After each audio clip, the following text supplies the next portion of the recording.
आपल्या सगळ्यांना माहेर आहे, पण नदीला माहेर नाही असं म्हणतात. आणि म्हणून ही कविता खास आजच्या महिला दिनाच्या निमित्ताने. नदी सागरा मिळता पुन्हा येईना बाहेर, नदी सागरा मिळता पुन्हा येईना बाहेर, अशी शहाण्याची म्हण नाही नदीला माहेर, अशी शहाण्याची म्हण नाही नदीला माहेर.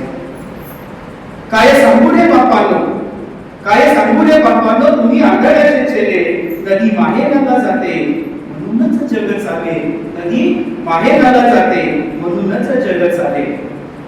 सारे जीवन नदीचे हे तो पोटात सागर आहे.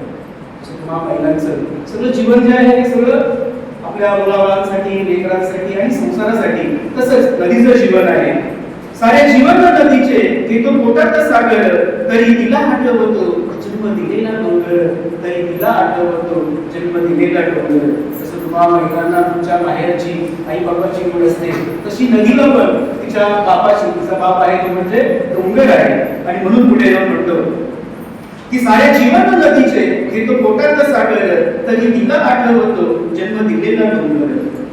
डोंगराच्या मायेसाठी खूप वाफेची घेऊन नदी काय करते, वाफ होते. डोंगराच्या मायेसाठी रूप वाफेचे घेऊन नदी तरंगत जाते पंख वाऱ्याचे लेऊन, नदी तरंगत जाते पंख वाऱ्याचे लेऊन. पुन्हा बघून लेकरू नदी वाजत इथे वाळा, पाना फुटतो डोंगर आणि येतो पावसाळा, पाना फुटतो डोंगर आणि येतो पावसाळा. अशी नदी आहे. नदी आणि स्त्री या दोघींचंही जीवन सारखं आहे. आणि म्हणून आजच्या या दिवशी मला सगळ्यांना मनापासून शुभेच्छा देतो आणि मी पवार बेटींना विनंती करतो की आपण एखादं गाणं सादर करा.